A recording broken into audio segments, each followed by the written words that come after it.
ఇవ్వకుండా మా నాయకుడు మా రాజేశ్వర రెడ్డి గారు, మా హరీష్ రావు గారు, వీళ్ళందరూ, మా దయాకర్ రావు గారు, ఆ ప్రాంత నాయకులు రాజయ్య గారు అందరూ పోయి ఈ దున్నపోతు లాంటి ప్రభుత్వాన్ని మొద్దు నిద్రల నుంచి లేపేదాకా 35 రోజుల తర్వాత మొద్దు నిద్ర లేచి ఆఖరికి పంపులు చాలు చేస్తే ఇలా 600 కోట్ల నష్టం, పంట నష్టం ఒక్క జనగామ జిల్లాలో వచ్చింది.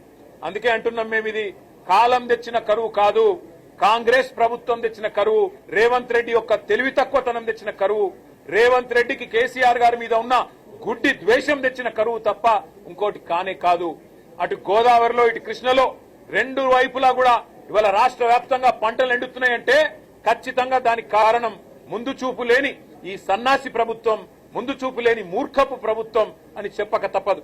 ఇవాళ రాష్ట్ర ప్రజల తరపున, రాష్ట్ర రైతుల తరపున మేము డిమాండ్ చేస్తున్నది ఒకటే, లక్షల ఎకరాల్లో పంట ఎక్కడెక్కడైతే ఎండిందో ఇది తప్పించుకునేదానికి వీలు లేదు.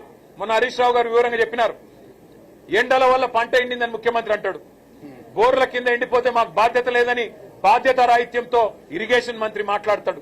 మేము రాష్ట్ర ప్రజల తరపున, రాష్ట్ర రైతుల తరపున ముఖ్యమంత్రిని, ప్రభుత్వాన్ని ఒకటే అడుగుతా ఉన్నాం, ఇవాళ పంటలు ఎండినాయంటే దానికి మీ చేతగాంతనం కారణం, గోదావరిలో నీళ్లుండి కృష్ణల నీళ్లుండి వాడుకోలేని తెలివి తక్కువతనం కారణం, చెరువులు నింపలేని తెలివి తక్కువతనం, పంప్ హౌజులు టైంకు స్టార్ట్ చేయలేని తెలివి తక్కువతనం, బరాజ్ ఏమన్నా చిన్న ప్రాబ్లం ఉంటే రిపేర్ చేసి నీళ్లు తీసుకోవాలనే సోయిలేనితనంతోనే ఈ ప్రభుత్వానికి ఇవాళ బాధ్యత మరిచింది.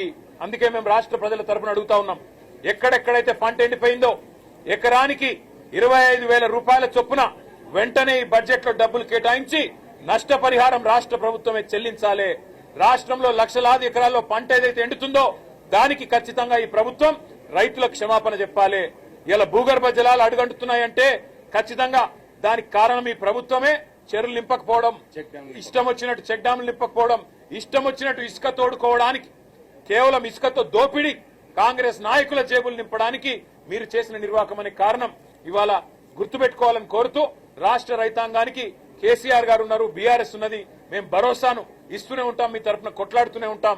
ఎక్కడెక్కడైతే పంటలు ఎండుతున్నాయో ఆయా ప్రాంతాల్లో పర్యటించి రైతుల్లో మనోధైర్యాన్ని నింపడానికి మేము ప్రయత్నం చేస్తూనే ఉంటామని చెప్పి కూడా తెలియజేస్తూ, రాష్ట్ర ప్రభుత్వం వెంటనే ఎకరానికి 25,000 రూపాయల నష్టపరిహారం ప్రకటించాలి, ప్రాయశ్చిత్తం చేసుకోవాలి, క్షమాపణ చెప్పాలని చెప్పి కూడా రాష్ట్ర రైతాంగానికి మేము డిమాండ్ చేస్తాం.